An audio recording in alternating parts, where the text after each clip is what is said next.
তো hey guys, welcome to real sports Bengali. তো বন্ধুরা, হোয়াট ইজ দিস? এগুলোকে ঠিক করছে মোহনবাগান? না মানে আপনারাই বলুন।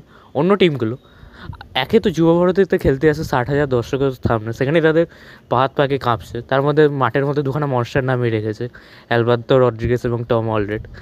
এরপরেও যেভাবেই হোক জানে তারা ম্যাচটা জিততে পারবে না, কোনোভাবে ম্যাচটাকে ড্র করার চেষ্টা করছে। পাগদা বাস করে, পাগদা ট্রেন করে, চীনের পাঁচিল ফাচিল হ্যান ত্যান দিয়ে যা হোক তা হোক করে ড্র করার চেষ্টা করছে। এইভাবে 90 মিনিট যাচ্ছে। 90 মিনিট যাওয়ার পর 93 চুরানব্বই মিনিটে মোহনবাগান প্রত্যেকবার হার্টব্রেক করে দিয়ে গোল করে দিয়ে জিতেই যাচ্ছে ম্যাচগুলো। এগুলো কি ঠিক? ওই নর্থ ইস্টের কোচ জুয়ান পেদ্রোমানালি একবার মোহনবাগানকে রিয়েল মাদ্রিদ বলেছিল, তারপর থেকে তো মোহনবাগানের মতো আলাদাই আত্মা চলছে। মানে কেরালা ব্লাস্টার্সের সাথে ম্যাচটা 2-2 যখন ড্র হচ্ছে, লাস্ট মিনিটে অ্যালবার্তো রড্রিগেস একটা দূর থেকে গোল করে দিবে আর জিতিয়ে দিল ম্যাচ। তারপর মোহনবাগান উড়িষ্যা, যে ম্যাচটা মোহনবাগান সিরিজ জিতলো, সেই ম্যাচে উড়িষ্যা একে তো কোয়ালিফাই করতে পারছে না, যা হোক তা হোক করে 1 পয়েন্ট নিয়ে তারপরে ম্যাচটা জিতলে তারা কোয়ালিফাই করে যেত। সেই জন্য ড্র করার জন্য 92-93 মিনিট অবধি ওয়েট করলো। অন্যদিকে পেত্রাদোস সাথে গোল করে দিয়ে জিতে গেল। এবং কালকের ম্যাচটাই বলুন না, সেমিফাইনালের ম্যাচটা, যেখানে জামশেদপুর জানে তারা জিততে পারবে না, ওই জন্য প্রথম থেকে ডিফেন্স করে বেড়াচ্ছে। এবং লাস্টে তারা ভেবেই রেখেছিল পেনাল্টির জন্য, ভালোভাবে করে রেখেছিল যাতে, এবং তারা ভেবেই ছিল যে অ্যালবিনো গোমেজ 2-3টে সেভ করেই দেবে, তো সেইভাবে তারা ফাইনালে চলে যেতে পারবে। কিন্তু তারপরেও আপুইয়া এসে লাস্ট মিনিটে গোল করে দিয়ে বেরিয়ে গেল। এগুলো কি ঠিক হচ্ছে?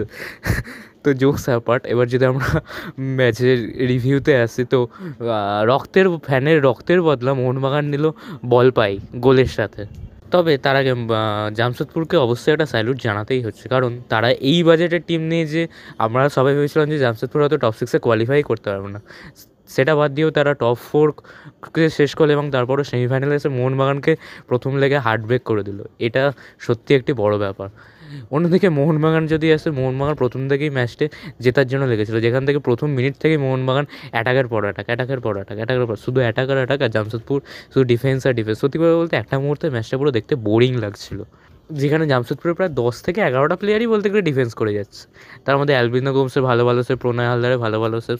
কিন্তু ওই যে কথা আছে না, once a marinas always a marinas, যেখানে প্রণয় হালদারের দুটো ভুলেই মোহনবাগান 2টি গোল করে বেরিয়ে গেল। তবে এই দুটো ভুল ছাড়া যদি ভুল বাদ দেওয়া হয়, তাহলে প্রণয় হালদারের ম্যাচটা খুবই সুন্দর গেছে আগের দিন। আর একটা জামশেদপুরের প্লেয়ারের কথা আমার মনে পড়ছে, ওই সাবস্টিটিউট হিসাবে নামলো শ্রীকান্ত বলে কিছু একটা নাম। প্লেয়ারটার দিকে আপনারা নজর রাখবেন, আমার মনে হচ্ছে প্লেয়ারটা ভবিষ্যতে স্টার হিসাবে কিছু হতে চলেছে, বেশ ভালো খেলছিল। অন্যদিকে মোহনবাগান প্লেয়ারের দিকে দেখলে মানে প্রথম থেকেই এত এনার্জি নিয়ে খেলছিল, মানে ম্যাচের শেষ অবধি সেম এনার্জি বজায় রেখেছে।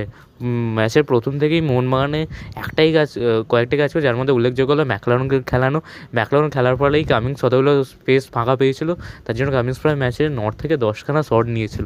যদিও বেশিরভাগ শটই তেমন গোলের কাছাকাছি যেতে পারেনি, যেমন তার মধ্যে উল্লেখযোগ্য হচ্ছে কয়েকটা ভালো শট, যেগুলো হচ্ছে একটা কামিংস ফ্রি কিক নেয় প্রথমভাবে শেষে, সেটা বেশ ভালো ফ্রি কিক ছিল, একটু অল্পের জন্য ভালো অ্যালবিনো সেভ করে দেয়। অন্যদিকে একটা ডান পায়ে শট নেয় কামিংস, যেটা অ্যালবিনো আর একটা ভালো সেভ করে দেন, তো প্রথমভাবে ওখানেই মোহনবাগান গোল পেয়ে এগিয়ে যেতে পারতো। এছাড়াও কামিংস ভালো 2-4টে শট না, যেগুলো বেশিরভাগটা উপর দিয়ে বেরিয়ে যায়। তবে কামিংস এবারের আইএসএলে পুরো আলাদা রূপেই দেখা গেছে কামিংসকে, যে কামিংস আগে পুরো 90 মিনিট থেকে খুঁজে পাওয়া যেত না, এইবারে তার এই কামিংসকে অন্যভাবেই দেখা যাচ্ছে। এর অনেকটাই বড় হাত আমি দেবো ম্যাকলারনকে, কারণ ম্যাকলারন এমন একটি প্লেয়ার যে ওই দুটো সেন্ট্রাল ব্যাককে একেবারে এতটাই ব্যস্ত করে রাখে যে কামিংসের মতো প্লেয়াররা এতটা ফ্রি পেয়ে যায়। তবে যখন পেত্রাদোস নামে, তখন একটা জিনিস দেখা যায়, পেত্রাদোসের সঙ্গে একটা প্লেয়ার সবসময় মার্ক করে রেখেছিল, তাই জন্য পেত্রাদোস অতটাও কিছু করতে পারেনি। অন্যদিকে আশিস রায়, যার দিক দিয়ে সবথেকে বেশি ভয় লাগছিল যে তার দিক দিয়ে গোল না হয়ে যায়, সে মানে ওই প্রথমে একটা শট আসে, যেটা একটু ভুলবান্দি করার পর মানে আলাদাই জোশ চলে আসে। মানে একটা শট নিলে তখন অ্যালবিনো গোমেজ ভালো সেভ দিল বলে নয়তো ওখানেই একটা গোল করে দিত। অন্যদিকে ড্রিবেল করছে, পাস করছে, সেইগুলো মানে একটা ড্রিবেল আমার মনে হচ্ছে আশিস রায় আর লিস্টান কোলাস, এদের মধ্যে ওটা ইন্ডিয়ান ফুটবলে দেখাই যায় না, প্রায় নেইমার স্টাইলে ড্রিবেল করে আশিস রায় বেরিয়ে যাচ্ছে গোল। আশিস রায়ের ওই গোলটা হয়ে গেলেও কিছু বলার ছিল না। এছাড়া হচ্ছে অনিরুদ্ধ থাপা, মানে কি বলবো, এতটা এনার্জি নিয়ে প্লেয়ারটা খেলেছে। প্রথম থেকেই অনিরুদ্ধ থাপাকে একটু অ্যাটাকিং রূপে খেলা মলিনা, এর ফলে অনিরুদ্ধ থাপা প্রথম মিনিট থেকে একেবারে ডিফেন্স করছে, অ্যাটাক করছে, সব কিছু করে যাচ্ছে অনিরুদ্ধ থাপা। মানে অনেকগুলো শটও নেয় অনিরুদ্ধ থাপা, অনেক ভালো ভালো পাস নেয়। অনিরুদ্ধ থাপা খেলার ফলেই ওই মোহনবাগান এক্সট্রা একটি ম্যান রাখতে পারছিল ওদের ডিবক্সের জন্য, তার জন্য অ্যাটাকগুলো ভালোভাবে এগোতে পারছিল।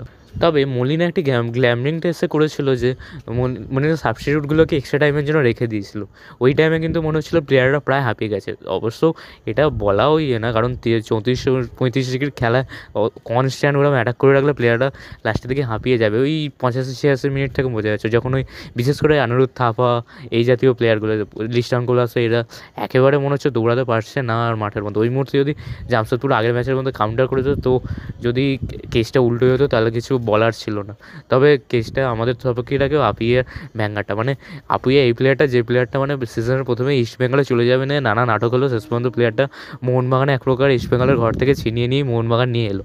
এরপর যখন ওই মুম্বাইয়ের সাথে মুম্বাইয়ের ঘরের ম্যাচ থেকে খেলাটা হলো, ওই ম্যাচে ওই আপুইয়ার দিকে নোট ছুড়ে দিল, এবং তার জবাবটা অবশ্য আপুইয়া মাঠেতেই দিল এবং বুঝিয়ে দিল যে শুধু পয়সার জন্য মোহনবাগানের সাথে আসেন, তার পিছনে ইমোশনও অনেক কাজ করতো।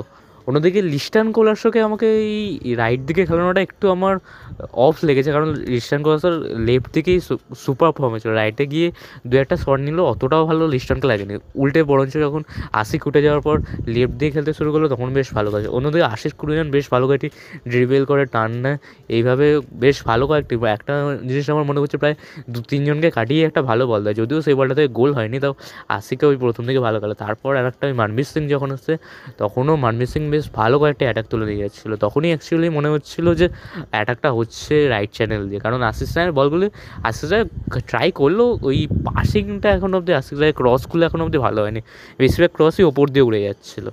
তো ম্যাচের তো অনেক নেগেটিভ খুঁজলে কাটাছেড়া করে অত লাভ নেই, মোহনবাগান ফাইনালে উঠে গেছে এটাই অনেক।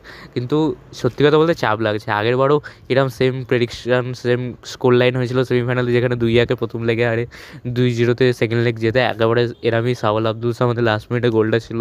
কিন্তু ফাইনালে গিয়ে আমরা হেরে যাই মুম্বাইয়ের কাছে। যদিও ফাইনালটা এইবারে আইএসএল কাপটা জেতাটা অতটা কিছু ম্যাটার করবে না, কারণ আমরা অলরেডি চ্যাম্পিয়ন হয়ে গেছি তাও। কিন্তু তবে এবারে খেলাটা ব্যাঙ্গালোরের সাথে, আর খেলাটা সত্যি কথা বলতে ইজি কোনো মতেই হবে না।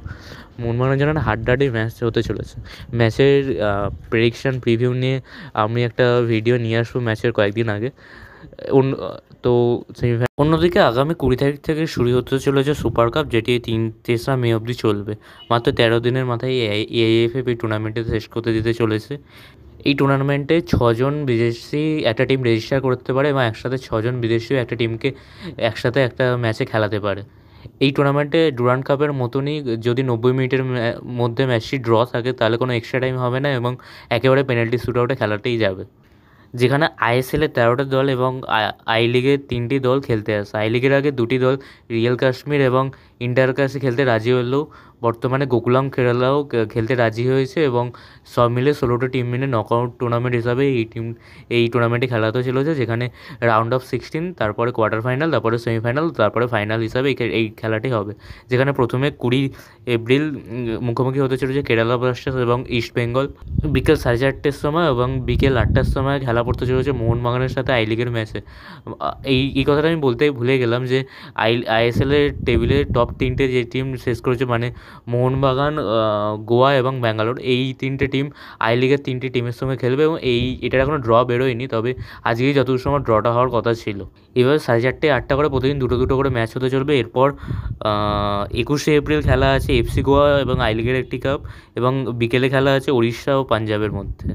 এবং 22শে এপ্রিল কোনো খেলা নেই। 23শে এপ্রিল খেলা হতে চলেছে বেঙ্গালুরু আরেকটি আই লিগের দলের সাথে, এবং মুম্বাই চেন্নাই। এই ম্যাচটি হাড্ডাহাড্ডি হতে চলেছে। অন্যদিকে 24 তারিখ খেলা হতে চলেছে নর্থ ইস্ট এবং মোহামেডান। এই ম্যাচটি যতদূর সময় নর্থ ইস্টই জিততে চলেছে। অন্যদিকে বিকেলের খেলাটাই আছে জামশেদপুর এবং হায়দ্রাবাদ। এইভাবে রাউন্ড অফ 16 শেষ হবে। এদের মধ্যে যে টিমগুলো জিতবে তারা যাবে সরাসরি কোয়ার্টার ফাইনাল খেলতে।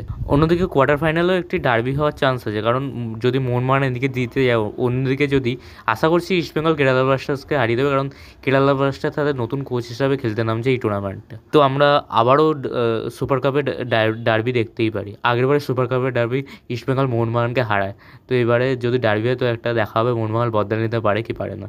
অন্যদিকে সুপার কাপের কোয়ার্টার ফাইনালগুলো হতে চলেছে যথাক্রমে 26 তারিখ 2টো ম্যাচ হবে, এবং 27 তারিখেও 2টো ম্যাচ হবে। এরপরে সেমিফাইনাল হতে চলেছে 30 তারিখ দুটো ম্যাচ এবং ফাইনাল সরাসরি 3রা মার্চ। এআইএফএ এত তাড়াতাড়ি টুর্নামেন্টগুলো অর্গানাইজ করছে ঠিকই, তবে প্লেয়াররা এর মধ্যে কীভাবে রিকভারি হতে পারবে, ফিট হতে পারবে, সেটা নিয়ে একটা বড় প্রশ্ন থেকেই যাচ্ছে। তার মধ্যে আগেরবার আমরা দেখেছিলাম সুপার কাপে মাঠের অবস্থা কী ছিল। এই টুর্নামেন্টে নুনো রেইসকে মোহনবাগান রেজিস্টার করাতে পারে, তবে কোন বিদেশির বদলে নুনো রেইস রেজিস্টার হতে চলেছে এই নিয়ে এখনও সঠিক খবর আসেনি। তবে নুনো রেইস এই টুর্নামেন্টে হয়তো 100% খেলতে চলেছে। এখনও অবধি নুনো রেইসের খেলা আমরা দেখতে পারিনি, তবে ট্রেনিং থেকে যতদূর যা বোঝা গেছে নুনো রেইস কিন্তু টম অন্ডেলট এবং আলবার্তো রড্রিগেজের থেকেও বেশ ভালো ফুটবল খেলছিল। তো দেখা যাক নুনো রেইসকে যদি রেজিস্টার করা, তো কোন বিদেশির বদলে মোহনবাগান তাকে রেজিস্টার করা। তো বন্ধুরা, আজকের মতো ভিডিওটি এইটুকুনি। ভিডিওটি যদি ভালো লেগে থাকে অবশ্যই লাইক করে দেবেন ও চ্যানেলটিকে সাবস্ক্রাইব করে দেবেন। এবার আপনাদের কি মনে হয় মোহনবাগান কি ফাইনাল জিতবে? অবশ্যই কমেন্টে জানান। তো আজকের মতো এইটুকু।